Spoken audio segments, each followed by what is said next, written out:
నేనంటే తెలుసు. నేను పెద్ద పరిచయం చేసుకోవాల్సిన అవసరం లేదు. మా నాన్నగారి గురించి కానీ, నా గురించి కానీ చాలామందికి తెలుసు. కాబట్టి అందరూ తెలిసిన వాళ్ళు నాకు కనిపిస్తూ ఉన్నారు. దాదాపు మా బంధువులు కూడా అవుతారు చాలామంది. So glad to be here. చాలా సంతోషము. నిజంగా ఆరాధన సమయంలో పరలోకానికి వెళ్ళి వచ్చినట్టు అనిపించింది నాకు. మరి మీకు ఎలాగ అనిపించిందో? నాకైతే అలా అనిపించింది. అయితే ఒక విషయము, పరలోకము ఎవరు వెళ్తారు? మనం వెళ్ళాలనుకున్న పాట పాడామన్నమాట. ఈ లోకపట్నం విడిచి వెళ్ళాలి మనము పరలోక పట్టణం. అయితే ఎవరు పరలోక పట్టణానికి వెళతారు? చాలామంది అనుకుంటారు మన విశ్వాసం ఉంచితే చాలు అని అనుకుంటూ ఉంటారు. కానే కాదు, దయ్యాలు కూడా విశ్వాసం ఉంచుతున్నాయి తెలుసా? దేవుని యందు భయంకరంగా విశ్వాసం మనకన్నా వాటికి ఎక్కువ ఉంటాయి. అయితే ప్రభు చెప్పిన ఒక 3 మాటలు చెప్పి తర్వాత నా మెసేజ్లోకి నేను వెళతాను. అసలు పరలోకానికి ఎవరు వెళతారనే సత్యాన్ని బాగా ఆలోచన చేసినట్లయితే ప్రభు ఒక మాట అన్నాడు కొండపైన ప్రసంగంలో 5:3 వచనంలో, అంటే మత్తయి సువార్త 5:3 వచనంలో, ఆత్మ విషయమై దీనులైన వారు ధన్యులు, పరలోక రాజ్యము వారిది. సో ఆత్మలో దీనత్వం అనేది ఉండాలి మనకు. ఆత్మలో మనము దీనత్వము లేకపోతే మనం పరలోక రాజ్యం వెళ్ళలేం. చాలామంది అంటూ ఉంటారు, నేను ప్రార్థన చేస్తేనని అంటాడు. అది ఇంకా దీనత్వం ఎలాగవుతుంది? యేసు ప్రభు వారి దీనత్వం మనం చూసాం ఒకసారి. ఆయనకు దీనత్వం ఎలాగుందనంటే, ఆయనే తన శిష్యుల్ని నిజంగా ప్రాధేయపడ్డాడు, నా కోసం ప్రార్థన చేయమని. ప్రార్థన వినేటువంటి ఆయన కోరుకున్నాడంటే మీరు ఆలోచన చేసుకోండి ఎంత దీనుడో అసలు ఆయన. అంతేకాదు, ఆయన ఇంకొక మాట అన్నాడు, నాకన్నా మీరు ఎక్కువ కార్యాలు చేస్తారు, నాకంటే మీరు గొప్ప కార్యాలు చేస్తారని శిష్యుని చూసి అన్నాడు ఆయన. అంటే అర్థం ఏమిటో తెలుసా? ఆయన తక్కువ చేసుకున్నాడు, శిష్యుల్ని ఎక్కువ చేశాడు. సో కాబట్టి ఆత్మలో దీనత్వం అని అంటే అది. పొద్దున ఉదయాన్నే లేచి నీవుగా నేను కానీ ప్రార్థన చేయకపోతే, you know what you are telling to God? ప్రభువా, నీ గైడెన్స్ నాకు అవసరం లేదని చెబుతూ ఉన్నావు. నువ్వు వాక్యం చదవకపోతే నాకు గైడెన్స్ అవసరంలా, నీ దీపం నాకు అసలు అవసరం లేదని చెబుతూ ఉన్నావు. అది ఎట్లా దీనత్వం అవుతుంది? ఒక్కసారి ఆలోచన చేసుకునండి. సో ఆత్మలో దీనత్వం ఉన్న వాళ్ళే పరలోక రాజ్యానికి వెళతారు. కానీ ఉరికిన విశ్వాసం ఉంచినంత మాత్రాన, చూడండి చాలామంది ఇలా చెప్తూ ఉంటారు, నాకు ఒక టీబీ వ్యాధి వచ్చిందండి, లేకపోతే క్యాన్సర్ వ్యాధి వచ్చిందండి, నేను ప్రభుని నమ్ముకున్నాను, నన్ను నిజంగా స్వస్థపరిచాడు, నేను ఖచ్చితంగా పరలోకం వెళతాను. నేను స్వస్థపరచడం నిజమే, కానీ నువ్వు రక్షించబడ్డావా? నువ్వు ఆత్మలో దీనంగా నువ్వు ఉంటూ ఉన్నావా అని ఒక ప్రశ్న మనం వేసుకుంటే అప్పుడు వారు మాత్రమే పరలోకానికి వెళతారు. కానీ వేరే వాళ్ళు వెళ్ళరండి. విశ్వాసం ఉంచినంత మాత్రం నిజంగా చాలామంది హైందవ కుటుంబంలో వాళ్ళు కూడా విశ్వాసం ఉంచుతూ ఉన్నారు దేవుని యందు. It doesn't mean that they will definitely go to heaven. కానీ ఆత్మలో దీనంగా ఉండేటువంటి వారు మాత్రమే పరలోక రాజ్యానికి వెళతారని సత్యాన్ని మనం జ్ఞాపకం చేసుకోవాలి. ఎంత ఎదిగినా కూడా పౌలు గారు ఏమన్నారనంటే, నేను పరిశుద్ధులందరిలో అత్యల్పుడును అని అన్నాడు ఆయన. అంతేకాదు, పాపుల్లో ప్రధానమైన పాపిని నేనే అని చెప్పాడు. యేసు ప్రభుల వారు కూడా అన్నారు, తాను తగ్గించుకున్నవాడు హెచ్చింపబడతాడు, తను హెచ్చించుకున్నవాడు తగ్గించబడతాడు.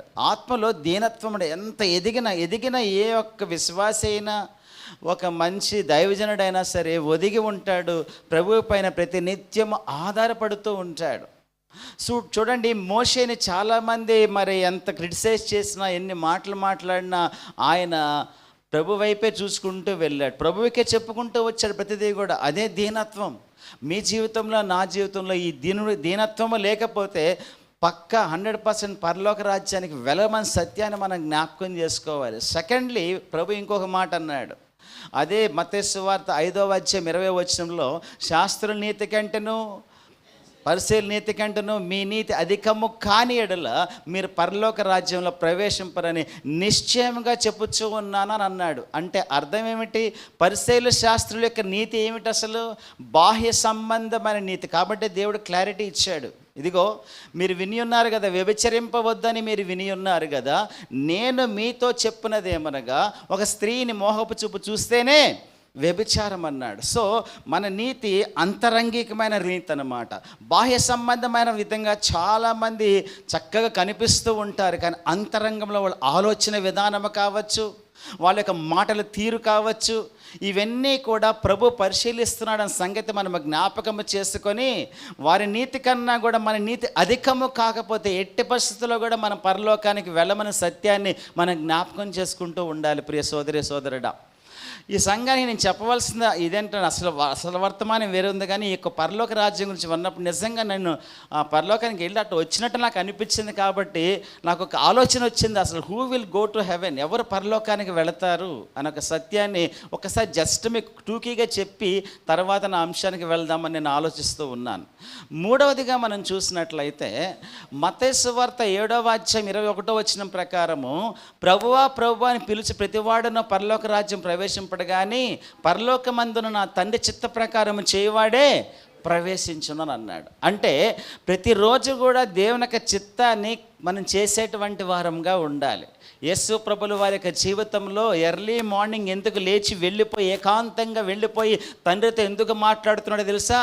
He was getting the schedule from the lord. దేవుని దగ్గర నుంచి ఈరోజు నేను ఎక్కడికి వెళ్ళాలి, ఏ ఊరికి వెళ్ళాలి, ఏ వ్యక్తితో మాట్లాడాలి అనేసి ప్రతిదీ కూడా ఆయన మరి తగ్గించుకొని తండ్రిని అడిగి ఆ షెడ్యూల్ ప్రకారం తండ్రి చిత్తాన్ని చేసేటువంటి వారు.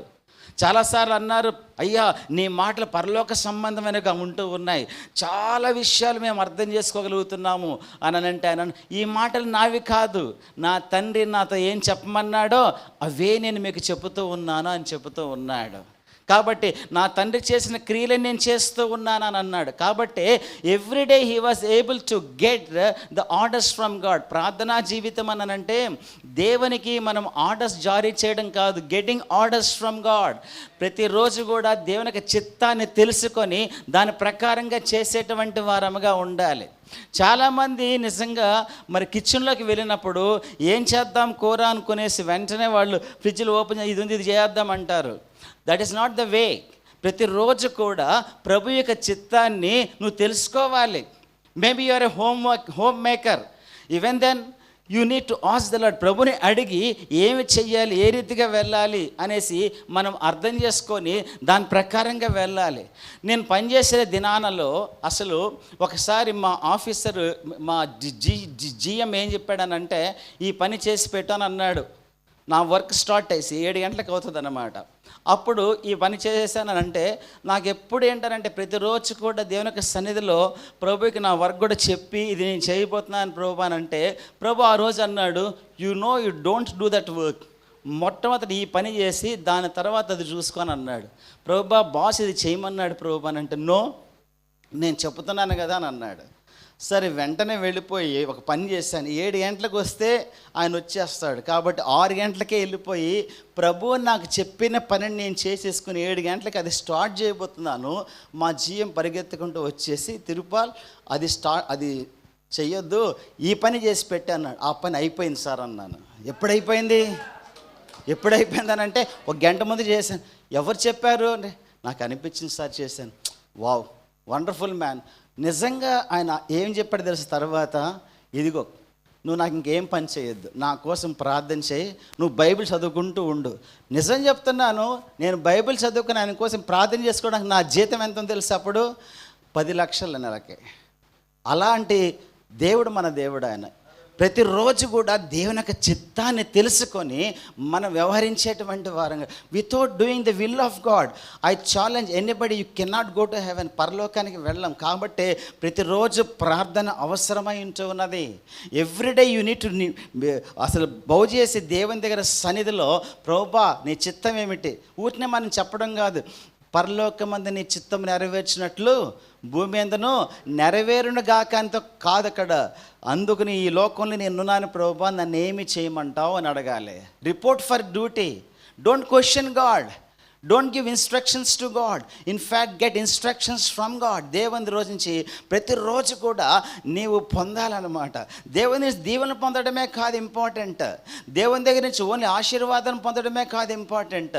ప్రతిరోజు కూడా దేవుని యొక్క చిత్తాన్ని చేయడంలో ఆ ఆనందమే వేరు. పిల్లలు ఉన్నారు, ఫర్ ఎగ్జాంపుల్, మీరు చిన్నప్పటి నుంచి పోషించి పెద్ద చేసి చక్కటి చదువులిచ్చి చక్కగా వేసి వాళ్ళు డాడీ మమ్మీ నీకేమవుతుందో చెప్పు నేను తీరుస్తానంటే ఎంత ఆనందం ఉంటుంది.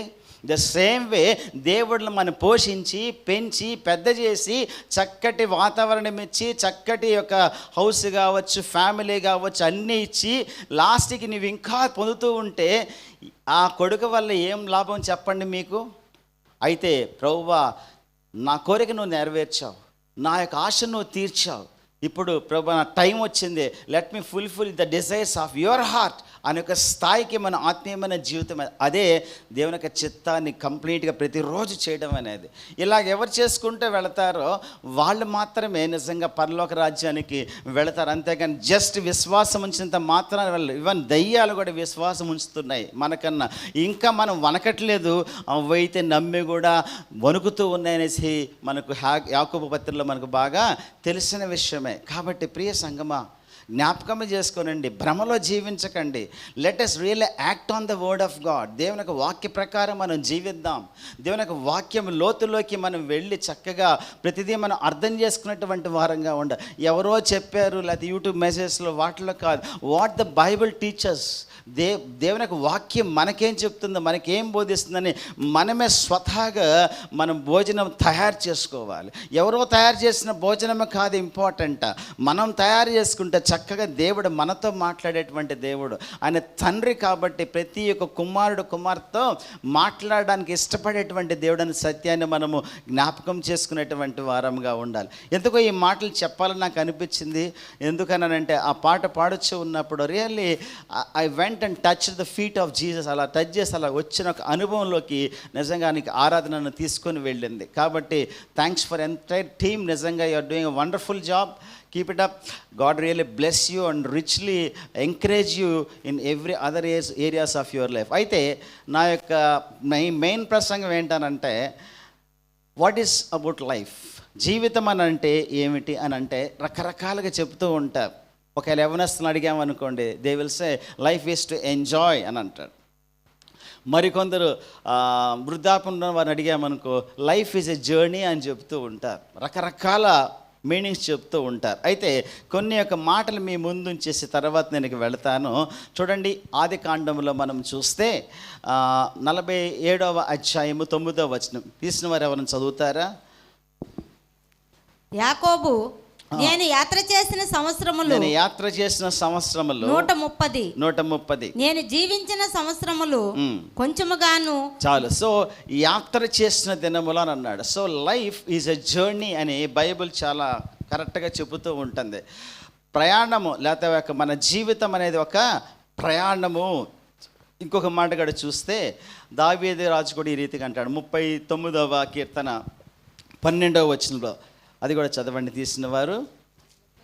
39వ కీర్తన 12వ వచనం. యెహోవా నా ప్రార్థన ఆలకింపుము, నా మొరకు చెవియొగ్గుము, నా కన్నీళ్లు చూచి మౌనముగా నుండకము. నీ దృష్టికి నేను అతిథినంటి వాడను. నీ దృష్టికి నేను అతిథి అంటే వాడను. సో ఈ లోకంలో అతిథులు మనము, లేకపోతే సోజోనర్స్, లేకపోతే మనము యాత్రికులము, ఒక పిల్గ్రిమేజ్ చేసేటువంటి వారంగా ఉంటూ ఉన్నాం. ఇదే మాట 1 పేతురు 2వ అధ్యాయం 11వ వచనము, హెబ్రీ పత్రిక 11, 13 వచనాలు, ఆ విధంగానే ఫిలిప్పీ పత్రిక 3వ అధ్యాయం 20వ వచనంలో కూడా ఈ మాటలు మనకు తెలియపరచబడుతూ ఉంటుంది. అయితే జర్నీ అనగా కొన్ని ఫేజెస్ ఉంటాయి. బాండేజ్ టు ఫ్రీడమ్, లేకపోతే దాసత్వంలో నుంచి విడుదలకి. చాలాసార్లు మన యొక్క లైఫ్లో మనము కూడా దాసత్వంలో ఉండేటువంటి వారం. పాప పంకిలమైన జీవితాన్ని మనము జీవిస్తూ మన జీవితాలని చిన్న భిన్నము చేసుకొని ఏ విధంగా సాతాను నడిపిస్తూ ఉన్నాడో అటువంటి జీవితంలో వెళ్ళేటువంటి మన జీవితాలను ప్రేమించి యేసు ప్రభుల వారి ఈ లోకానికి వచ్చి మన కోసం మరణించి ఆయన మృత్యుంజయుడై నిన్ను నన్ను విడుదల చేసినటువంటి గొప్ప దేవుడై ఉంటున్నాడు. కాబట్టి ఇది బాండేజ్ టు ఫ్రీడమ్. అంతేకాదు మరికొందరు బానిస, ఏదో ఒక బానిసకి అలవాటు పడిపోతూ ఉంటారు. త్రాగుడే కావచ్చు, లేకపోతే కొందరు వ్యభిచారమే కావచ్చు, మరికొందరు అబద్ధాలు చెప్పడమే కావచ్చు, మరికొందరు బైబిల్ చదవకపోవడమే కావచ్చు, మరికొందరు అపహాసించడమే కావచ్చు. ఏదో ఒక బాండేజ్లో ఉండి వాళ్ళని దేవుడు విడుదల చేసేటువంటి అనుభవం అని ఉంటుంది. అదొక అనుభవం అయితే. సెకండ్లీ, రెండవదిగా మనం చూసినట్లయితే it is not only from bondage to freedom, it is childless to maturity. చిన్న పసితనం నుంచి పరిపక్వానికి వెళ్ళేటువంటి, అరే నువ్వు ఇంకా పిల్ల చేష్టలు మానివేయలేదని చాలాసార్లు చెబుతూ ఉంటారు పెద్దవాళ్ళు. So childless to maturity. ఆత్మీయమైన జీవితంలో మనం ఎదిగే కొలది మరి ఈ చాక్లెట్ల ప్రార్థనలు చేస్తూ ఉంటారు కొద్దిగా. ప్రభువా నాకు అది చెయ్యి, నాకు ఇది చెయ్యి, నాకు అలాగివ్వు, నాకు ఇలా చెయ్యి అనేసి. ఇవన్నీ కూడా మీ పరలోకపు తండ్రికి తెలుసు కావాలనేసి. కాబట్టి వాటి గురించి మనం ప్రస్తావన చేయాల్సిన పెద్ద విశేషమే కాదు. కానీ పౌలు గారు చేసినటువంటి ప్రార్థన నీ ప్రేమ యొక్క వెడల్పు లోతు ఎంతో గ్రహించేటువంటి అనుభవంలోకి మనం వెళ్ళాలి. సో మెచ్యూరిటీ లెవెల్ ఏమిటి అని అంటే ప్రభు దయ నుంచి పొందడం ఒకటే కాదు, కానీ ప్రభు కోసం కూడా మనం చేసేటువంటి యొక్క జీవితం అన్నమాట. సో చైల్డ్లెస్ టు మెచ్యూరిటీ అని అంటే అర్థం ఏమిటి అని అంటే ఒక కొడుకు పెద్దవాడు అయిన తర్వాత కుటుంబాన్ని కొరకు చేసేటువంటి విషయమే మెచ్యూరిటీ లెవెల్ అని అంటాం. ఇటీవల ఒక వ్యక్తిని నేను కలుసుకున్నప్పుడు చాలా కష్టపడి పిల్లవాడిని చక్కగా పెంచాడు. అతను ఆస్ట్రేలియాలో ఉన్నాడు. తర్వాత ఒకసారి నేను ఆయన్ని కలుసుకున్నప్పుడు ఇక్కడ కలుసుకున్నప్పుడు ఇండియాలోనే, అంటే ఆ అబ్బాయిని కాదు వాళ్ళ నాన్నగారు నాకు చూసారా నా కొడుకు ఏమేం చేశాడు, నాకు ఒక కార్ ఇచ్చాడు, ఒక ఇల్లు ఇచ్చాడు, what a wonderful son I have అని అన్నాడు.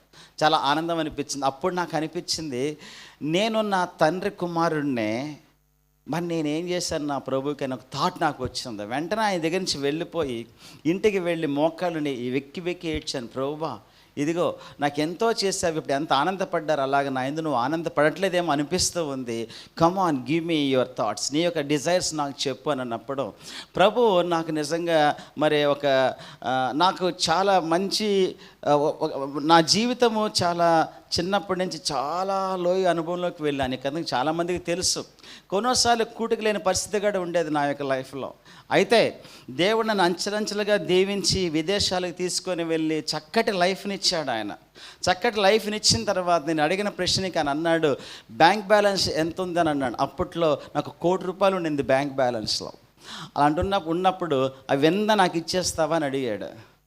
ఒక్కసారి నాకు డౌన్ అయిపోయాను. వెంటనే ఒక్కసారిగా అట్లా కృంగిపోయాను. ప్రభు మొత్తం ఇచ్చేస్తే ఎలాగ నేను జీవించాలి అన్నాను. నేను పోషిస్తాను అన్నాను. నిజంగా ఆ మాట అన్నప్పుడు నేను అన్నాను, 3 షరతులు పెట్టాను. అప్పుడు మా నాన్నగారు జీవిస్తూ ఉన్నాడు, లాస్ట్ ఇయర్ ఆయన చనిపోయాడు.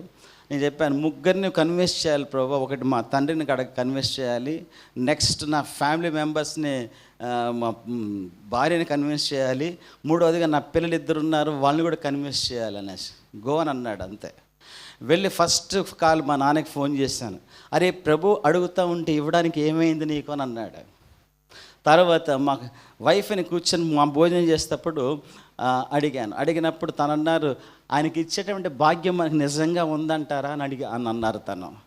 3వదిగా పిల్లల్ని అడిగినప్పుడు, డాడీ మిమ్మల్ని ఎవరు పోషించాడు, మీ తండ్రి పోషించాడా అని అన్నాడు. తాతగారు ఏమైనా పోషించారు మిమ్మల్ని అంటే, లేదురా పెద్దగా ఇదేం కాదు, కానీ దేవుడే నన్ను పోషించాడు ఎక్కువగా చెప్పాలని అంటే, అలాంటప్పుడు ఆయనే మమ్మల్ని పోషిస్తాడు, గో హెడ్ అన్నాడు. సో దానితో ప్రభువా ఏం చేయాలని అన్నప్పుడు ఒక మందిరం కట్టమన్నాడు హైదరాబాద్లో. సో ఆల్మోస్ట్ ₹1,00,00,000 పెట్టి ఒక మందిరం కట్టి దాన్ని ఇప్పుడు నేను చూసుకుంటున్నాను. దేవుడు నాకు ఏది కొదవ చేయలేదు. ఎందుకు ఈ మాట చెప్తున్నానంటే, see, fulfilling the desires of our Father is the main duty of the children. పిల్లలు నిజంగా తల్లిదండ్రులకి వాళ్ళు ఉపయోగపడేటువంటి స్థాయికి వచ్చారనంటే ఆ యొక్క తల్లిదండ్రులకి ఆనందము అంత ఇంత ఉండదు. కాబట్టి మనము కూడా ప్రభుకి మనము that is called childishness to maturity. So ఆత్మీయమైన పరిపక్వానికి మనం వెళ్ళాలని అంటే, అసలు ఇంకా చెప్పాలంటే ఆత్మీయమైన పరిపక్వము ఎప్పుడు ప్రభుని ఆరాధించడమే. హల్లెలూయా. ఇక్కడ మనము యోబుని చూసుకున్నట్లయితే ఒకసారి వచ్చారు వాళ్ళు, అయ్యా ఇదిగో ఇలాగ అయిపోయింది, అక్కడ మీ పొలాలంతా కూడా మొత్తం గాలికి లేచిపోయినాయి అని అన్నప్పుడు, అవునా ఓకే అని అన్నాడు. తర్వాత ఇంకా ఇదిగో మీ మేకలు పశువులు ఇవన్నీ కూడా మొత్తం స్మాష్ అయిపోయినాయి, ఓకే అని అన్నాడు. తర్వాత ఇంకో రోజు, అయ్యా మీ పిల్లలు భోజనం చేసుకుంటా ఉంటే వాళ్ళని కూడా మొత్తం సుడిగాలు వచ్చి చుట్టుపోయి మొత్తం అంతా అసలు ఎవరిలా నేను ఒక్కడే మిగిలాను అని చెప్పుకుంటాడు. అవునా, అందరినీ పిలువు అని చెప్పి అందరినీ పిలిచాడు. పెద్దగా స్తుతికూటం ఏర్పాటు చేద్దామని చెప్పి స్తుతికూటం ఏర్పాటు చేసి, యెహోవా ఇచ్చెను యెహోవా తీసుకొను, ఆయన నామము స్తుతి. అదేంటి నిజమైన పరిపక్వం.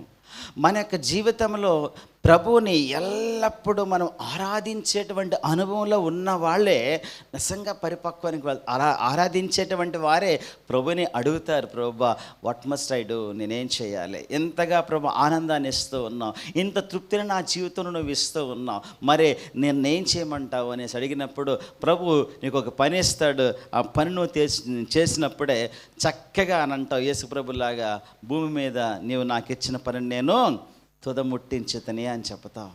When you finish your duty on this youth you will be the happiest person అనమాట. కాబట్టి పౌలు గారు అన్నారు, మంచి పోరాటం పోరాడితేనే నా పరుగు నేను తుదముట్టించిన. చివరి దినాల్లో ఈరోజు మనం అనగలమా ఆ మాట?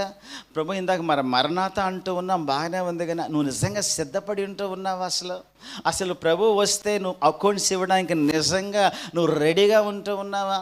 ఇవన్నీ ఆలోచన చేసినప్పుడు భూమి మీద నీకు దేవుడు ఏం పని ఇచ్చాడో తెలుసా? అసలు మన అవివేకాలము కాకుండా ప్రభు చిత్తం ఏమిటో గ్రహించుకోమని ప్రభు యొక్క వాక్యం పదే పదే చెబుతూ ఉన్నా, దేవుని యొక్క చిత్తాన్ని పక్కన పెట్టేసి మన చిత్తాన్ని రుద్దడానికి, మన చిత్తాన్ని మనం నెరవేర్చుకోవడానికి ప్రభు దగ్గరికి వెళుతూ ఉన్నాము, కానీ చాలాసార్లు ప్రభు యొక్క చిత్తాన్ని పక్కన పెట్టేస్తూ ఉన్నాం. సో ఈ చైల్డిష్ నుంచి మరి యొక్క పసితనం నుంచి మనం మెచ్యూరిటీకి వెళ్ళేటువంటి వారముగా ఉండాలి. Third thing, from selfishness to service.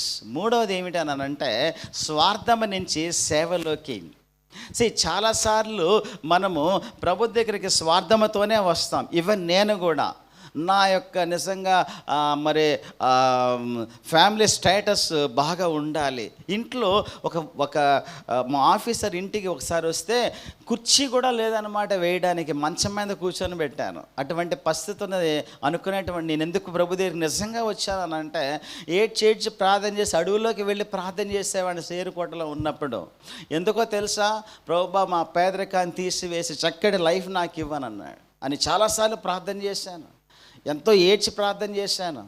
కానీ ప్రభు నాకు చేశాడు. కానీ ప్రభు ఒక మాట అన్నాడు, ఇదిగో అవన్నీ నీ కాళ్ళ ముందర పడేస్తాను, నాకు నమ్మకంగా కరెక్ట్గా నువ్వు జీవిస్తే చాలు అనేసి ప్రభు చెప్పినప్పుడు, ఆ విధంగా నేను ప్రభు యొక్క సేవలో ఉండడానికి దాదాపు ఈ విలేజెస్ చుట్టూరు కూడా చాలామందికి తెలుసు, ఇక్కడ ఒక 10 మందిని వేసుకొని విలేజ్ తిరిగి సువార్త చేసి కరపత్రాలు అన్నీ అప్పట్లో ఎవరు అబ్జెక్షన్ చేసేటువంటి వారు. ఇప్పుడైతే అబ్జెక్షన్స్ ఉంటున్నాయి, కానీ అప్పుడైతే అబ్జెక్షన్స్ ఉండేటివి కానే కావన్నమాట.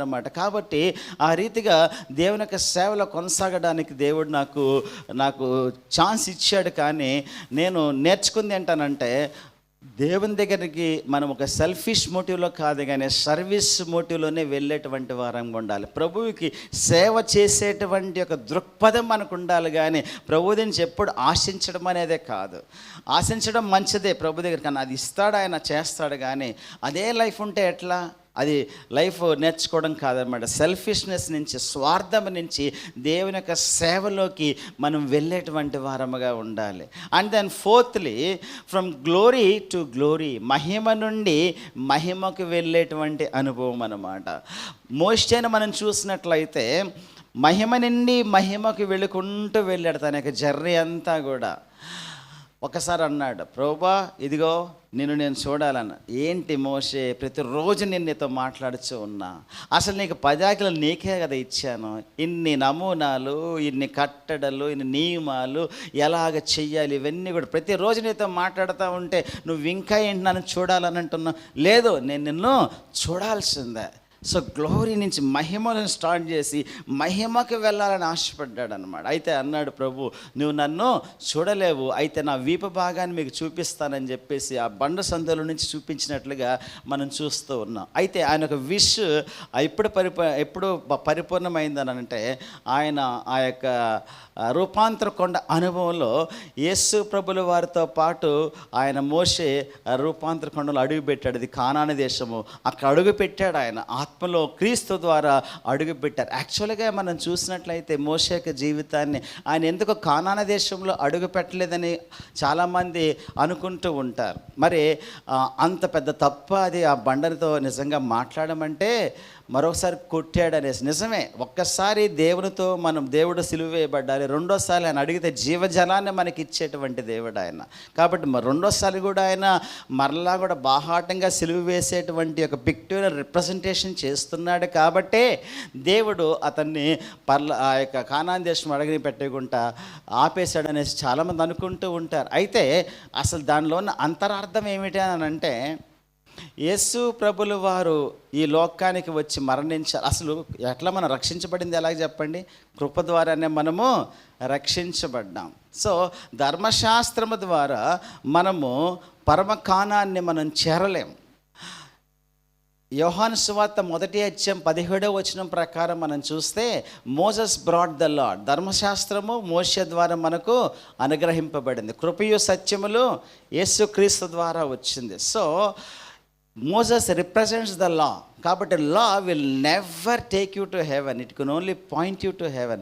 పరలోకం వైపు చూపించగలుగుతుంది కానీ ధర్మశాస్త్రము పరలోకానికి తీసుకొని వెళ్ళదనమాట. కాబట్టి యేసుప్రభు ద్వారానే అది సాధ్యము. కాబట్టి ఆయన ఈ లోకానికి రావాల్సి వచ్చింది, కృపను చూపించవలసి వచ్చిందనమాట. కాబట్టి ఆ కృప ద్వారా యేసుప్రభుల వారు అతని మోషేని ఆ కానాను దేశంలో అడుగు పెట్టనిచ్చాడు అనమాట. Finally he landed in heaven because of Christ, క్రీస్తు వలనే. కాబట్టి మన జీవితంలో కూడా మనం పరలోకానికి వెళ్ళాలంటే క్రీస్తు అనే వల్ల అవుతుంది, లేకపోతే అవ్వదు. ఆయనే మార్గం. కాబట్టి దేవుడు అక్కడ పర్పస్ఫుల్గా ఆయన అక్కడ ఆపేశాడు. అయితే మోషే మహిమ నుండి మహిమకు వెళ్ళేటువంటి అనుభవంలోకి వెళ్ళగలిగా. See the glory of God will sustain you.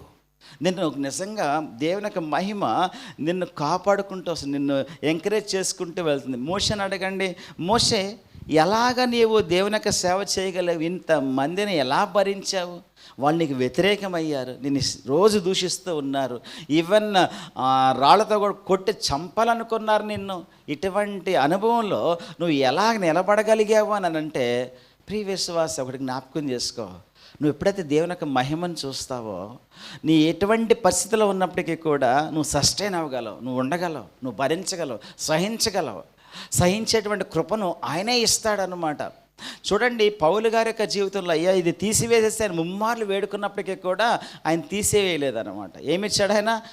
కృపనిచ్చాడు. కృప ఏం చేస్తుంది? మనల్ని సహింపజేస్తుంది. చాలా స్థలాలు అనుకుంటాము దేవుని యొక్క శక్తి మనకు ఏదో ఇది చేస్తుంది అనుకుంటాం, కానీ నిన్ను సహింపజేసేటువంటిది ఆయన యొక్క కృపణ సంగతి కూడా మనం జ్ఞాపకం చేసుకోవాలి. సో అటువంటిగా దేవుని యొక్క మహిమ ఎల్లప్పుడూ మన యొక్క జీవితాలని కాపాడమే కాదు, మన జీవితాలను నిజంగా సస్టైన్ చేస్తుంది, నిలబెడుతుంది అన్నమాట. నువ్వు పడడానికి ఆస్కారం లేకుండా ఎవరు మాటలు కొన్నిసార్లు చూడండి, కృపలో లేకపోతే మహిమలో నిండేటువంటి వారి యొక్క అనుభవాలు ఎలాగుంటానంటే, ఎవరు ఎంత మాట్లాడినా నవ్వుతూనే జవాబిస్తూ ఉంటారు. They don't feel. See Christ was never offended for any criticism.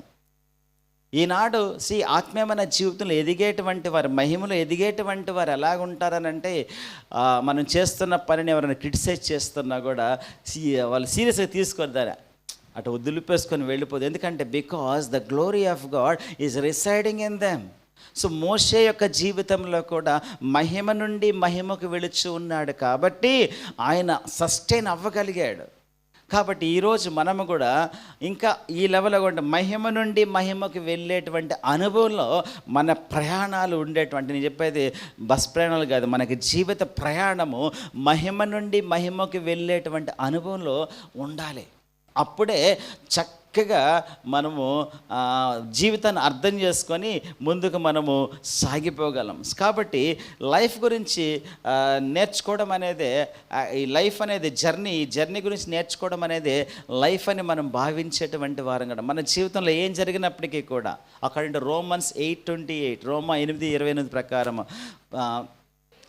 దేవుని ప్రేమించు వారికి అనగా ఆయన సంకల్పం చొప్పున పిలువబడిన వారికి సమస్తము సమకూడి మేలు కొరకు జరుగును ఎరుగుదము అని అన్నాడు. ఎరుగుతాము అని కూడా కాదు, ఎరుగుదము. We know already that everything is according to God's plan. దేవుని యొక్క ప్రణాళిక ప్రకారం, దేవుని యొక్క హస్తం ప్రకారం ఖచ్చితంగా మన జీవితంలో మేలు కొరకు అనేసార్లు మనకు అది అనిపించదు అన్నమాట. మేలని అనిపించదు, కానీ అది మేలైన సంగతి మనం జ్ఞాపకం చేసుకోవాలి. ఎలాగా యేసేపు యొక్క జీవితాన్ని మనం తీసుకున్నట్లయితే చూడండి, మహిమ నుండి మహిమకి వెళ్ళేటువంటి అనుభవం దేవుడు మనకు చక్కటి అనుభవాలు ఇస్తాడు. ఒకటేంటి, క్రాస్. మనకు 3 పరికరాలు ఎక్కువగా ఇచ్చాడు. ఏంటో తెలుసా?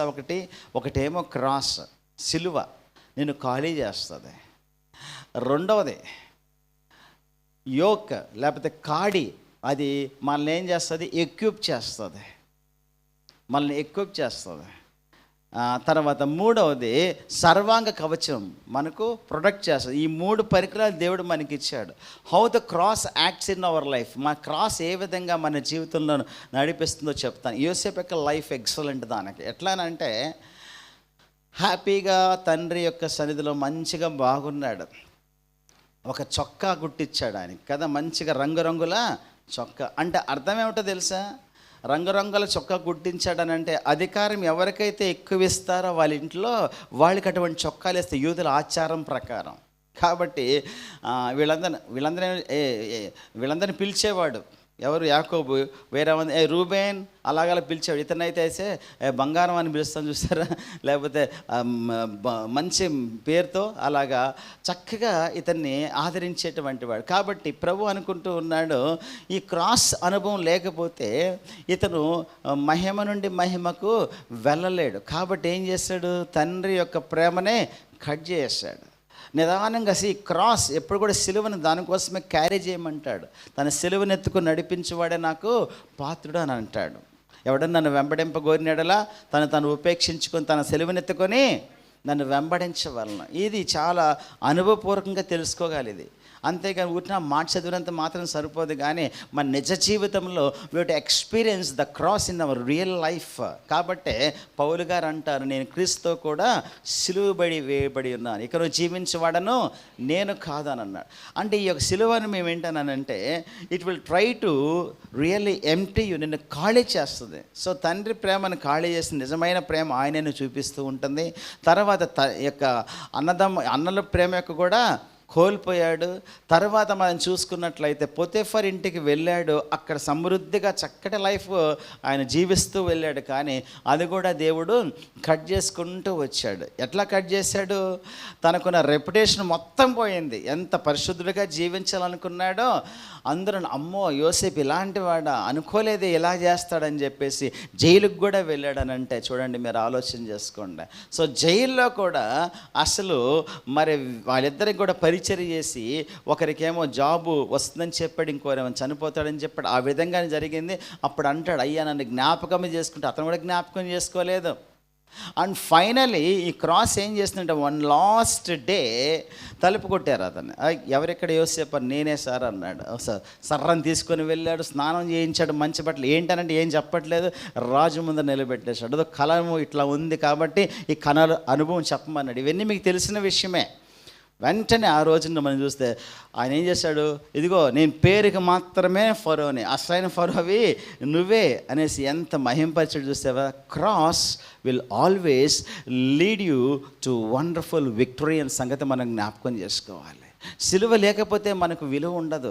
ఆ సిలువని ఎవరైతే నిజంగా క్రాస్ చేసుకుంటూ ప్రతిరోజు మోసుకొని వెళుతూ ఉంటారో వాళ్ళు నిజంగా మహిమలో ఉండేటువంటి వ్యక్తులు, మహిమ నిజంగా చూచేటువంటి వ్యక్తులు. కాబట్టి all the beautiful things happened only after the cross.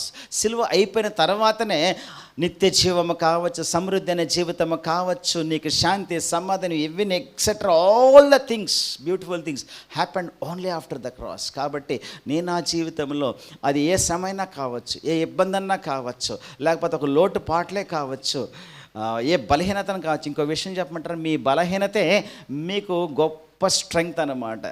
ఎందుకు, నేను ఎప్పుడు బలహీనుడినో అప్పుడు నేను బలవంతుడిని అని అన్నాడు. సో మన బలహీనత అంటే పాపం కాదు, నేను చెప్పేది బలహీనత. మనకు అక్కర, ఇప్పుడు యేసుప్రభుల వారికి ఒక అక్కర వచ్చింది, 5 రొట్టెలు 2 చేపలు ఉన్నాయి, 5,000 మందికి పంచాలి, అది బలహీనత. కానీ అప్పుడే దేవుని యొక్క స్ట్రెంగ్త్ మనం చూడగలం అనమాట. ఎప్పుడైతే మనకు కొరత వస్తుందో అర్థం చేసుకోండి, yes, I'm going to experience the power of God, I'm going to experience the hand of God, I'm going to experience the deliverance of God. దేవునికి విడుదల నేను చూడబోతున్నాను సత్యాన్ని అప్పుడే మనకు అర్థమవుతుంది, లేకపోతే మనకు అర్థం కాదు.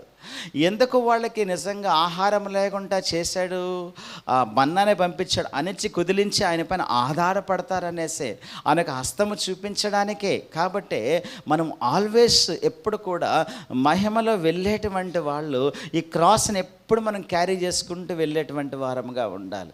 సెకండ్లీ చూడండి ఎంత చక్కటి లైఫ్ ఇచ్చారు. తర్వాత ఈవెన్ మనం చూసినట్లయితే యాకోబు కూడా అర్థం చేసుకోలేకపోయాడు, ఇవన్నీ నాకు ప్రతికూలంగా జరుగుతూనే అన్నాడు. యోసేపు లేడు, షిమ్యోను లేడు, ఇప్పుడు మీరు బెన్యామీను కూడా తీసుకొని పోతారు. ఏముంది, అంతా నాకు వ్యతిరేకం జరుగుతుందా? అప్పుడు కానీ పౌలు గారు ఉంటే, హలో యాకోబు కొద్దిగా గమ్మునుండు, దేవుని ప్రేమించేటువంటి వారికి సమస్తము సమకూడి జరుగుతున్న ఎరగవా నువ్వు, నీకు తెలీదా ఆయన తిట్టేవాడేమో బహుశా. కానీ ఆయన అప్పుడు లేడు, ఎప్పుడో తర్వాత మనకు తెలుసు. కానీ తర్వాత మనం చూస్తే ఆయన అవసాన కాలం మందు యోసేపుతో, షిమ్యోనుతో, బెన్యామీనుతో అందరితో కలిసి వండర్ఫుల్గా రాజభోజనం చేసుకొని ఎటువంటి ప్రశాంతమైన జీవితం జీవించి అప్పుడు అనుకుని ఉంటాడు, అయ్యా అన్నీ నా మేలు కొరకే చేస్తాడు, థ్యాంక్ యూ సో మచ్ అని చెప్పి ఉంటాడు. ఇప్పుడు మనకు అర్థం కావు, మనం వెళ్ళేటువంటి శ్రమలు, మనం వెళ్ళేటువంటి కష్టాలు, ఇబ్బందులు మనకి ఇప్పుడు అర్థం కావు. ఎప్పుడు అర్థమవుతాయనంటే అదే మనం పరపక్వంకి వెళ్ళినప్పుడు, మహిమ నుండి మహిమకు వెళుతూ ఆ మెచ్యూరిటీలోకి వెళ్ళినప్పుడు, అప్పుడు అబ్బా ఎంత రమ్యములయ్యా నీ హస్తము, నీ కార్యములు ఎంత గంభీరమైనవి ప్రభువా, నువ్వు నిజంగా యోగ్యుడవయ్యా, ఆరాధనకి యోగ్యుడవనేసి కన్నీటితో నువ్వు ఆరాధన చేస్తూ ప్రభు పాదాల దగ్గర పడుకొని ఇక్కడే ఉంటే చాలు, నా లైఫ్ చాలన్నాడు. పేతురు గారు మాట్లాడుతున్నాడు, ప్రభువా మనం ఇక్కడ ఉండుట మంచిదే అని అన్నాడు. నీకు ఒక పర్ణశాల, మనిషికి ఒక పర్ణశాల, ఏలికి ఒక పర్ణశాల వేసేద్దాం అన్నాడు. చాలా ఈ లైఫ్ అనుకున్నాడు. నిజంగా ఆరాధనలో అలాంటిదండి. ఆరాధన కొన్నిసార్లు నేను చేసుకుంటున్నా వ్యక్తిగతంగా, నేను సామూహికంగా పెద్ద ఆరాధించిన కాదు, కానీ వ్యక్తిగతంగా నేను ఆరాధన చేస్తుంటే ఐ నో అవర్స్ వెళ్ళిపోతాయి. అట్లాగా కొన్నిసార్లు I forgo my meals also. కొన్నిసార్లు మార్నింగ్ కూర్చున్నాను, నేను లేచి మామూలుగా ఆరాధనలో అలా ఉన్నాను అనుకో, రాత్రి 7 గంటలకు లేచేటువంటి అనుభవాలు చాలా ఉన్నాయి నా లైఫ్. ఎందుకన్నానంటే అదేదో తప్పట్లు కొట్టాలని చెప్పట్లేదు, కానీ ఆ రుచి మీకు చూపిద్దామని, ఇంకేం లేదు. నిజంగా ఆయన సన్నిధిలో సంపూర్ణమైన సంతోషం ఉంటుంది. ఎన్ని బాధలు వచ్చినా, ఎన్ని కష్టాలు వచ్చినా ఆయన మహిమను అలాగ చూస్తే చాలు, దట్స్ ఎనఫ్. అప్పుడు నిజంగా ఆయన వచ్చేటువంటి మాటలే కావచ్చు, ఆయన చేతి అసలు తాకడే కావచ్చు, నిన్ను పరిపూర్ణం చేసి ఎంత సంతోషం ఇస్తుంది. అంత సంతోషం చెప్పనశక్యమైన మహిమయుక్తమైన ఆనందాన్ని నిజంగా నువ్వు ఎక్స్పీరియన్స్ చేయగలవు అన్నమాట. కాబట్టి అటువంటిది ఆరాధన. ఇక్కడ నాకు నిజంగా అలా అనిపించింది. రియలీ మీ టీంని చాలా అభినందిస్తూ ఉన్నాను. ప్రభువుని ఆరాధన చేయడంలో వ్యక్తిగతంగా కూడా, not only he and the platform, వ్యక్తిగతంగా మీరు ఇంట్లో ఎంతగా ప్రభు సన్నిధిలో ఉంటారో అంత స్ట్రాంగ్ అవుతారు. ఒక మనిషి నిజంగా స్ట్రాంగ్ అవ్వాలనుకుంటే, ఆత్మలో కావచ్చు, పరిస్థితులు కావచ్చు, ఏవైనా సరే ఈజీగా డీల్ చేసుకోవాలంటే, the more you be on your knees, the more strength you'll be getting from the lord. దేవుని యొక్క సన్నిధిలో ఎక్కువ గడిపేటువంటి వారు నూతన బలాన్ని ఆయన కోసం ఎదురు చూచేటువంటి వారు నూతనమైన బలాన్ని పొందేటువంటి అనుభవంలోకి వెళతారు. సో చాలాసార్లు మన వ్యక్తిగత ప్రార్థనలు తక్కువ చేసుకుంటూ ఉంటాం. దానివల్ల ప్రయోజనము ఉండదండి. ఎక్కువ చేసుకోవాలి, బలిష్టమైన మన యొక్క మోకాళ్ళని బలపరుచుకోవాలి. ప్రతిరోజు దేవుని యొక్క సన్నిధిలో గడిపేటువంటి వారు చాలా స్ట్రాంగ్గా ఉంటారు. ఎట్లా ఉండాలంటే ప్రార్థనా జీవితము, దానియేలు దగ్గరికి రాగుంట దానియేలు ట్రై చేసింది సాతానుడు బోన్లో పెట్టడానికి. బోన్లో పెట్టినా కూడా అక్కడ ఏం చేస్తే బోన్లో ఒక స్తుతికూటం ఏర్పాటు చేశాడు. హాయిగా అవన్నీ కూడా నోరు మూసికి ఈయన ఆరాధన చేసుకుంటూ కూర్చొని అవి కూడా గమ్మున ఉండిపోయినాయి కదా. అప్పుడు సాతానుడు ఏమనుకుంటో తెలుసా, అమ్మ బాబోయ్ వీణేమీ చేయలేము, నెక్స్ట్ టైం ఏదైనా ఆన్సర్ వస్తుంది అనుకో బయట నుంచి, ఐ విల్ నాట్ క్యాచ్ డానియల్ని పట్టుకోను నేను. ఎవరిని పట్టుకుంటా, నాకు దోత్ ఈజీ. అర్థమైందా? మీకు అర్థం కాల. 21 రోజు ప్రార్థన చేస్తా ఉంటే ఎవరు పోరాడారు అక్కడ? మికాయలు వాళ్ళు పోరాడారు. ఎందుకు? సాతానుడు వాళ్ళని అటాక్ చేశాడు, దానిని అటాక్ చేయడం నా వల్ల కాదన్నాడు. ఎందుకు? Consistent prayer life. ప్రతిరోజు కూడా మానక దేవుని యొక్క సన్నిధిలో కడిపెట్టేటి వాడి దగ్గర భయపడతాడు సాతాను రావడానికి. మనమేంది, ఒక్క ఫోన్ కాల్ చాలు నీకు, నువ్వు ప్రార్థన చేసుకుంటే ఒక్క ఫోన్ వస్తే హలో హాయ్ వెళ్ళిపోతావు, అయిపోయింది, నీ ప్రార్థన జీవితం పోయింది ఇక్కడ. చాలాసార్లు ప్రార్థనా జీవితాన్ని మనం కాపాడుకోవట్లేదు కాబట్టే మన జీవితాలు మనం కాపాడుకోలేకపోతూ ఉన్నాం. ప్రియ సోదరి సోదరుడు, ప్రార్థనా జీవితము అస్సలు వదిలిపెట్టకండి. అందులోనే అసలైన స్ట్రెంగ్త్ నువ్వు పొందగలవు. నువ్వు పెద్ద ప్రసంగుడు కావచ్చు, భయంకరం ప్రసంగం చేయవచ్చు, బాగా పాటలు పాడవచ్చు. నువ్వు పాటలు పాడేవాడి వల్ల పడిపోతారు, వాక్యం చెప్పేటోళ్ళు కూడా పడిపోతారు, వాయిద్యాలు వాయించేవాళ్ళు కూడా పడిపోతారు. కానీ ప్రార్థన చేసేటువంటి వాడు పడిపోవడం చరిత్ర లేడు. కాబట్టి ప్రార్థన అనేది చాలా ఇంపార్టెంట్. రాను సాతానుడు ఏం చేస్తాడనంటే అనేకమైన పనిలో మన నిమగ్నం పెట్టేస్తూ ఉంటాడు. కాబట్టి అన్నాడు, మార్తా నువ్వు అనేకమైన విషయాలు ఇదైపోయినా కానీ అవసరమైనది ఒకటి, అది మరియా కోరుకున్నది, ఆమె దగ్గర నుంచి తీసుకొని వేయబడదానంది. కాబట్టి దేవుని యొక్క సన్నిధిలో అంత స్ట్రెంగ్త్ ఉంటుంది. కాబట్టి Moshe was always with the lord. చూడండి, మోషేకి అహరోనికి ఎంత డిఫరెన్స్ ఏంటి? Aharon was with the people, Moshe was with the lord. దేవుని సన్నిధిలో ఉంటేనే చాలా స్ట్రెంగ్త్ ఉంటావు. అది నిజంగా ఉపయోగపడతావు మనుషులకి. నువ్వు మనుషులతో ఎంత కలయపోసుకొని మనుషులతో అలాగనే నువ్వు సేవ అని చెప్పి మనుషులతో ఎంత ఉన్నా కూడా దానివల్ల పెద్ద ఫలితం ఉండదు. God wants you to be always in his presence so that he can feel you, so that he can give the right word. ఊరికనే ఏదో చెప్పేయడం కాదు వాక్యం అనేది. సో కాబట్టి ప్రియ సంగమ, మనం ఎప్పుడు దేవుని యొక్క సన్నిధిలో ఉండేటువంటి వారముగా ఉండాలి. సో క్రాస్ అనేది మనల్ని ఏం చేస్తుంది? ఖాళీ చేస్తుంది. రెండవదిగా యోక్, కాడి మనల్ని ఏం చేస్తుంది? ఎంప్లాయ్ చేస్తుంది. దేవుని యొక్క పని. చాలామందికి ఎందుకు విశ్రాంతి ఉండట్లేదో చెప్పమంటారా? విశ్రాంతి ఎప్పుడు వస్తుందన్నాడు? ప్రయాసపడి భారం మోసుకొని వచ్చిన సమస్త జనులారా నా దగ్గర నేను మీకు విశ్రాంతిని ఇస్తానన్నాడు. అదొకటే కాదు, నెక్స్ట్ వర్డ్స్ అది ఇంపార్టెంట్. నెక్స్ట్ వర్డ్స్ చదవండి అమ్మా. నా కాడి సిలువు. చదవండి ఆ మాట ఒకసారి. మత్తయి 11:29 28-29 చదవండి ఎవరన్నా. 29 ఆ నెక్స్ట్ వర్డ్ అమ్మా, నెక్స్ట్ వర్డ్ చదవండి. నేను సాత్వికుడు దీన మనసు గలవాడిని కనుక నీ మీద నా కాడి ఎత్తుకొని నా యొద్ద అదే నేర్చుకోవడం. అదే life is nothing but so ఆయన కాడి ఎత్తుకొని నువ్వు నేర్చుకుంటూ ఉంటే అప్పుడు వస్తుంది. అప్పుడు చదవండి అమ్మా. అప్పుడు నీ ప్రాణం మనకి విశ్రాంతి. అంతేగాని just coming to the lord is not enough. ఆయన కాడిని నువ్వు మొయ్యాలి. ఆయన కాడిని మోయాలనంటే ప్రతి ఒక్క విశ్వాసి ఈ లోకంలో దేవుడు పిలిచాడనంటే దేవుడు ఒక పని ఇస్తాడు. ఆ కరపత్ర పంచడమో, పాటలు పాడడమో, వాట్ ఎవర్ ఇట్ ఈస్, అది నువ్వు తెలుసుకోవాలి. ఆ పని అదే కాడి అనమాట. అది మోసుకుంటే ఖచ్చితంగా దేవుడు నీ జీవితాన్ని చక్కగా నడిపిస్తాడు, విశ్రాంతిని ఇస్తాడు. చాలామందికి ఎందుకు నిద్ర లేవదో చెప్పమంటారా? దేవుని యొక్క పనిని మర్చిపోయారు. వాళ్ళ పనిని కోసమే దేవుని సన్నిధికి వస్తూ ఉంటారు. వాళ్ళ పని నెరవేర్చుకోవడానికే ప్రభు దగ్గరికి వస్తూ ఉంటారు. ప్రభు పనిని మర్చిపోయారు కాబట్టే వాళ్ళు విశ్రాంతి లేకుండా జీవిస్తూ ఉన్నారు ఈ లోకంలో. దేవుడు నీకు సాఫ్ట్వేర్ జాబ్ ఇవ్వచ్చు, లేకపోతే మంచి సెంట్రల్ గవర్నమెంట్ జాబ్ మనకి ఇచ్చిండొచ్చు. కారణం ఏమిటి? అది చేసుకుంటూ అవి బెస్ట్ ఫెసిలిటీస్ నీకు ఇచ్చాడు దేవుని యొక్క పని కూడా చేయడానికి. కానీ ఆ దేవుని యొక్క పనినే మనం మర్చిపోతే మన జీవితం అంతకన్నా దుర్భరంగా ఉంటుంది. ఎందుకు? అశాంతి, అసమాధానం, నిద్రలేంత, ఇన్సోమ్నియా, ఇవన్నీ ఎందుకు వస్తూ ఉన్నాయి? Because you are not doing the duty of the lord. దేవుని యొక్క పనిని నువ్వు మర్చిపోయావు. సో ఆ కాడిని నువ్వు మర్చిపోయావు. ఆ కాడిని ఎత్తుకొని నువ్వు నడిస్తే అప్పుడు నీకు చక్కటి విశ్రాంతిని ఉంటుంది అన్నమాట. కాబట్టి అది మూడవది, సర్వాంగ కవచనం అంటే మనకు బాగా తెలుసు. ఎఫ్సి పత్రిక 6వ అధ్యాయము. అవన్నీ ఎక్స్ప్లెయిన్ చేయడానికి నాకు సమయం లేదు కాబట్టి జస్ట్ ఒక 3 విషయాలు చెప్తున్నాను అంతే. సో కాబట్టి చైల్డ్లెస్ టు మెచ్యూరిటీ కింద సెల్ఫ్ ఫస్ట్ ఏంటి? Bondage to freedom.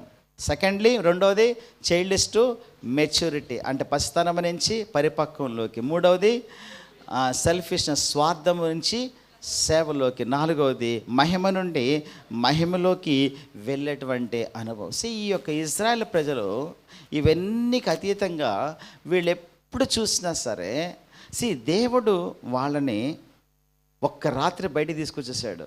కానీ ఐగుప్తు నుంచి బయటికి తీసుకొచ్చాడు. కానీ ఐగుప్తు వాళ్ళ హృదయాల్లో నుంచి బయటికి తీసుకురావడానికి 40 years కూడా సరిపోలేదు అసలు.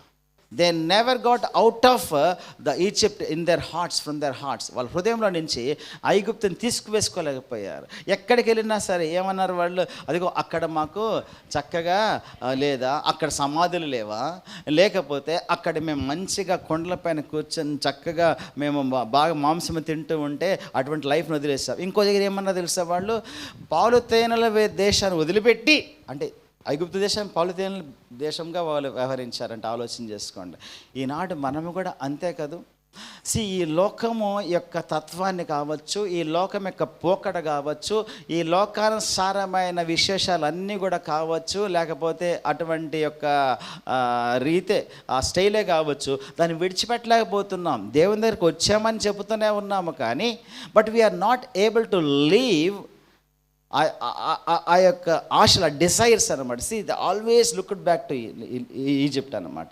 తర్వాత they looked at the surroundings, చుట్టుపక్కల చూసుకొని వాళ్ళు ఏం చేశారు? వాళ్ళు ఆశలు పెంచుకున్నారు. ఎటువంటి ఆశలు? అందరికి రాజు లేడా, మాకు రాజు కాదు. అరే నేనేమి రాజునయ్యా, ఆహా వద్దు, మాకు అందరిలాగా మాకు కూడా ఒక రాజు కావాలి. సో చుట్టుపక్కల చూసుకొని దేవునితో ఆ విధంగా మొరపెట్టారు. అండ్ వాళ్ళ హృదయాన్ని చూసుకొని వాళ్ళ డిజైర్స్ని ఇంకా పెంచుకుంటూ పోతూ ఉన్నారు. That's not the life. అయితే మోషేను బాగా చూసుకున్నట్లయితే విశ్వాసంతో ముందుకు సాగిపోతూ ఉండేటువంటి వాడు. ఎలాగనంటే విశ్వాసం అని అంటే మనకు చాలా రాంగ్ కాన్సెప్ట్ ఉంది. మోషేను మనం బాగా చూసుకుంటే అక్కడ హెబ్రీ పత్రిక 11వ అధ్యాయంలో మనం చూస్తే 24 నుంచి 26 వరకు మీరు చదవాల్సిన అవసరం లేదు. దాంట్లో మనకు బాగా అర్థమవుతుంది. ఫెయిత్, విశ్వాసము నిత్యమైన వాటిని కోరుకుంటుంది. ఏం కోరుకుంటుంది? నిత్యమైన వాటిని కోరుకుంటుంది. అంటే ఇప్పుడు మోషేని తీసుకోండి. నేను ఎందుకు చెప్తున్నానంటే గ్లోరీ టు గ్లోరీ వెళ్ళాడు ఆయన, మహిమ నుండి మహిమ వెళుతున్నాడు. సో అలాంటి విశ్వాసం ఎలాగుంటుందనంటే నిత్యమైన వాటిని కోరుకుంటాడు. ఎలాగా? ఫరో యొక్క సీట్ నీకు ఇస్తానంటే నాకు వద్దు, ఫరో సీట్ నాకు వద్దు, నా క్రీస్తు ప్రజలతో నాకు అక్కడే వాళ్ళతోనే ఉంటాను, నా ప్రభుతోనే నేను ఉంటాను. సో ఏది కోరుకున్నాడు? నిత్యమైన వాటిని కోరుకున్నాడు, అదృశ్యమైన వాటిని కోరుకున్నాడు కదా. సో నిత్యమైన వాటిని కోరుకుంటున్నాము మనం, అది విశ్వాసం. కానీ మన విశ్వాసాన్ని దేనికి ఉపయోగించుకుంటుంటాం? చాలామంది హైదరాబాద్లో ఎందుకు ఉపయోగించుకుంటుంటారు అని అంటే, నాకు ఆడి కారు కావాలి, నాకు బెంచ్ కారు కావాలి. యవనస్తులు అయితే అదేదో ఏమంటారు, బుల్లెట్ పెద్ద పెద్ద బైక్స్ అనమాట. అవి ఆవిడ విశ్వాసంతో నేను ప్రార్థన చేస్తున్నాను అంకుల్ అంటూ ఉంటారు. అది విశ్వాసంగా. విశ్వాసం అని అంటే నిత్యమైన వాటిని కోరుకోవడం. ఈయన చూడు, ఫరో సీట్ ఈజీగా ఇస్తానని నాకు వద్దన్నాడు. నిత్యమైనది ఏంటి? నా ప్రభు అక్కడ సింహాసనం కావాలి నాకు. సో విశ్వాసం అనేది నిత్యమైన వాటిని కోరుకునేదే విశ్వాసము అని అంటాడు. సెకండ్లీ రెండవదిగా అదే వర్సెస్లో మీరు చూస్తే విశ్వాసం ఏం చేస్తే faith sees the invisible things, అదృశ్యమైన వాటిని చూస్తుందన్నమాట. ఏంటి అదృశ్యాలు? దేవుని యొక్క పవర్ అదృశ్యం కానీ చూపించాడు ఆయన. అంతేకాదు అదృశ్యం చూస్తాం అంటే ఏంటి? ఇంకా మహిమలో ఆయనతో పాటు ఉండడము, అది ఎంత అదృష్టం అసలు ఆయనతో. ఆలోచన చేసుకోండి. సో అదృశ్యమైన వాటిని అంటే పరలోకాన్ని చూడగలిగాడు. మీరు ఆలోచన చేయండి. అబ్రహాంని తీసుకోండి. అబ్రహాం ఏమన్నాడు? ఒకరోజు నువ్వు మొత్తం తిరుగు అన్నాడు. మొత్తం తిరిగినంతా ఈ ప్రదేశం అంతా కూడా నీకు ఇచ్చేస్తానన్నాడు. కానీ ఆయన చూశాడా? ఆయన ఏం చూశాడు? పునాదులు గల పట్టణం కొరకే ఎదురు చూశాడంటే మీరు ఆలోచన చేసుకోండి. ఇదంతా నాకు వద్దు, నా పునాదులు గల పట్టణమే నాకు కావాలి. ఎప్పుడైతే అబ్రహాం ఆడికి వెళ్ళాడో పరదేశ పేరు కూడా మార్చేశాడు దేవుడు. ఏమని చెప్పాడు? అబ్రహాం రొమ్ము, అబ్రహాంస్ భోజం అన్నాడు. లాజరు చనిపోయి అబ్రహాం యొక్క రొమ్ముకు అంటే ఆలోచన చేసుకో, ఎంత ప్రీతుడిందో ఆయనకి పరదేశానంట. ఈ లోకం వైపు కాలేదు. నిజంగా ఫెయిత్, విశ్వాసము మరి అదృశ్యమైన వాటిని చూస్తాయి. ఇవి కనబడుతున్నాయి, ఇవన్నీ నాకు వద్దు, నాకు కనబడమే కావాలి. అది నిజమైన విశ్వాసం. ఈనాడు మన విశ్వాసం ఆ రీతిగా ఉన్నదా? ఆలోచన చేసుకోండి ఒకసారి. థర్డ్లీ, మూడవదిగా, విశ్వాసం అసాధ్యమైన వాటిని చేస్తుంది. మీరు ఆలోచించి, ఎటువంటి అసాధ్యమైన పనులు చేశాడు? వాటర్ టర్నింగ్ ఇంటూ బ్లడ్ ఈజీయా? ఒక ఎర్ర సముద్రము పాయలవడం ఈజీయా? ఫరో యొక్క సైన్యంతో యుద్ధము చేయడం ఈజీయా? ఆలోచించండి, ఎంత అసాధ్యమైన కార్యాలు చేయగలిగాడు. సో అప్పుడు ప్రభు చెప్పితేనే చేశాడు. సో ప్రభుకి మనము ముందుగా ఉండి ఒకసారి యెహోషువ ఏం చేశాడు? ఆయన బయటికి వెళ్ళి మైదానంలో చక్కర్లాడుతున్నాడు. ఏంటి, ఎరుకో గోడలో ఉన్న ఏం చేయాలో అర్థం కావట్లేదు. అప్పుడు కత్తి దూసిన వ్యక్తి ఆయన నిలబడుకొని ఉన్నాడు. అప్పుడు ఆయన అడిగాడు, ఏమని? నువ్వు మా పక్షాన ఉన్నవాడవా, అవతల పక్షాన ఉన్నవాడవా అని అంటే, నేను మీ పక్షాన కాదు, అటు పక్షాన, నేను జీవం గల దేవుని యొక్క సైన్యాధిపతి. అయ్యా, అయితే నేనేం చెయ్యాలి? You are always second in command my dear friends. కాబట్టి ప్రతిరోజు కూడా get the orders from the Lord, అదనమాట. సో అలాగా నిజంగా అప్పుడు ఎప్పుడైతే మనం ఆ రీతిగా ఉంటామో అప్పుడు దేవునికి చాలా దగ్గరగా ఉంటాం. నా పని నేను చేసుకుంటానంటే దేవుడు ఏం చేస్తాడు? ఆయన సరే చేసుకొని అంటాడు. ఫెయిల్ అయితే అప్పుడు ప్రభువా అంటే, ఎందుకు చేసావు? ఇప్పుడు యెహోషువ అలానే చేశాడు. ఫస్ట్ బాగానే ఉంది, తర్వాత హాయిపట్నం దగ్గరికి వెళ్ళినప్పుడు ఏం చేశాడు అయ్యగారు? హాయిపట్నం చిన్నదే సార్, వెళ్ళిపోయి ఫినిష్ చేద్దాం అన్నాడు. ఏం ఫినిష్ చేశాడు? ఫినిష్ అయ్యి వచ్చాడు, ఆయన ఫినిష్ అవ్వాడు. సో అలాంటప్పుడు ఎందుకు ఇలా జరిగింది ఓని రెచ్చగొట్టి మాట్లాడాడు సార్ దేవునితో. నువ్వు ఏలైన కింద నేల మోపుకొని నువ్వు మోకరిస్తున్నావు, లే పైకి లే, నువ్వు చాలు, కానీ చేసిన పని చాలు, ఇశ్రాయేలు పాపము చేసి ఉన్నారు అని చెప్పి. సో మనం ప్రార్థనా జీవితంలో దేవుడు ఏం చెప్తాడో అది మనం చేసుకుంటూ వెళ్ళామంటే చక్కటి విక్టరీ. కాబట్టి మహిమ నుండి మహిమకు వెళ్ళేటువంటి వారి విశ్వాసాన్ని నిజంగా పరిశీలన చేసుకొని వాళ్ళు నిజమైన విశ్వాసంలో వెళ్ళాలి. ఊరికనే ఏదో మనుషులు చెప్పిన విశ్వాసం కాదు, కానీ వాక్యం నిజంగా ఏం టీచ్ చేస్తుంది దాని ప్రకారము మనం వెళ్ళేటువంటి వారంగా ఉండాలి. మహిమ నుండి మహిమకు వెళ్ళేటువంటి వారం. కాబట్టే పౌలు గారు ఆ మాట చెప్పి నేను క్లోజ్ చేస్తాను. కొరింథీయులకు రాసిన 2వ పత్రిక మనము చూస్తే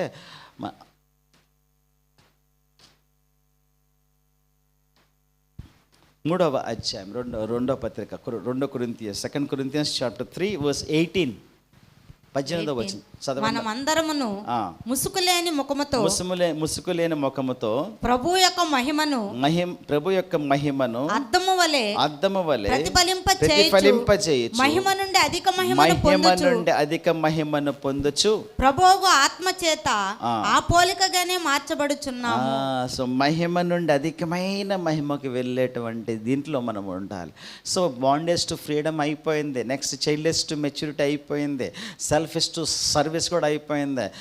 ద ఫైనల్ థింగ్ ఈస్ మహిమ నుండికి మహిమకు వెళ్ళేటువంటి అధికమైన మహిమకు వెళ్ళాలన్నమాట. సో ఆ విధంగా మోషే ఆ విధంగా వెళ్ళాడు. ఈవెన్ పౌలు గారు వీళ్ళందరూ కూడా they were just going from glory to glory. ఇంకా మనం childless to maturity, bondage to freedom ఎంతకాలం? How long? The church has to really go from glory to glory. మహిమ నుండి అధికమైన మహిమకు వెళ్ళేటువంటి స్థాయిలో మనకు ఆత్మీయమైన జీవితాలు ఉండాలి. సో ప్రార్థన నిజంగా మహిమను నిజంగా మనలోకి కుమ్మరిస్తుందా?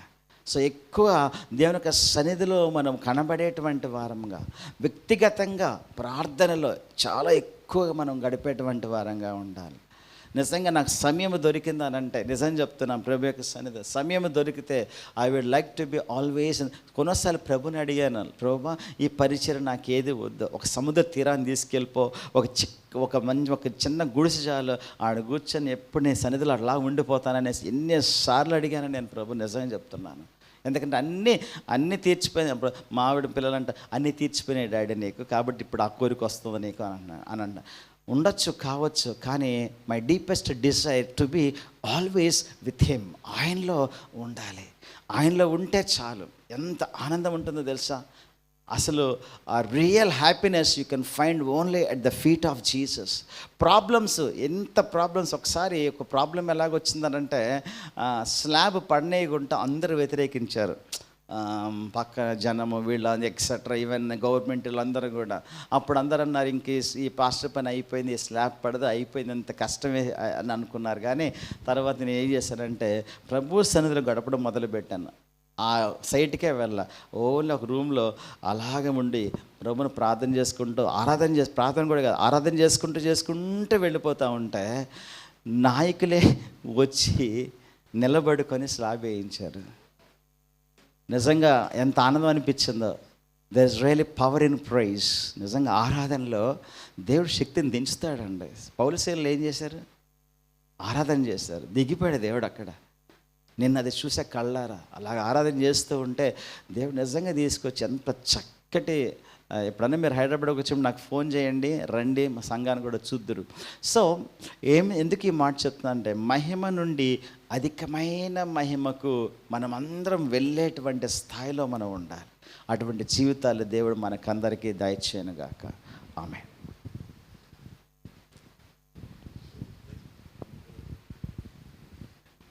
ఒక ప్రార్థన చేసుకుందాం. ప్రియ సోదరి సోదరుడా, ఈ యొక్క ఉదయకాలము నిజంగా ప్రభు నీతో మాట్లాడుంటే నీ చేతులెత్తమని చెప్పను, నిలబడమని చెప్పను. ఒక తీర్మానం చేసుకో, ప్రభువా let my life go from glory to glory. మహిమ నుండి అధికమైన మహిమకు నాయన వెళ్ళేటువంటి స్థాయిలో నన్ను నడిపించయ్యా. అటువంటి జీవితం నాకు కావాలి. మోషేలాగా నేను కూడా ప్రభువా నీ కోసము నాయన జనము కోసము నేను ఉపయోగపడాలి. ప్రభువా దేవుని యొక్క రాజ్య వ్యాప్తి కోసము నేను కూడా ప్రభు ఉపయోగపడాలని ఒక తీర్మానం కరా. ప్రభు నీ పని నేను మర్చిపోయాను, ఇక నుంచి నీ పని నేను చేస్తాను. ప్రభు నీ సన్నిధి నేను విడిచిపెట్టాను. ప్రభు నీ సన్నిధిలో ఎల్లప్పుడూ ఉంటాను. గెత్సేమని తోటలో ప్రభు నా యొక్క గెత్సేమని తోట ముళ్ళ పొదలు తుప్పలాగా అయిపోయినాయి. ప్రభు సరి చేసుకొని ఆయన చక్కటి జీవితాన్ని నేను జీవిస్తానయ్యా. ఎల్లప్పుడూ ఈ సన్నిధిలో ఉండేటువంటి వరము. దావీదన్నాడు, ఒక్క వరం అడుగుచూ ఉన్నా నీ సన్నిధిలో ఎల్లప్పుడూ ఉండేటువంటి అనుభవం.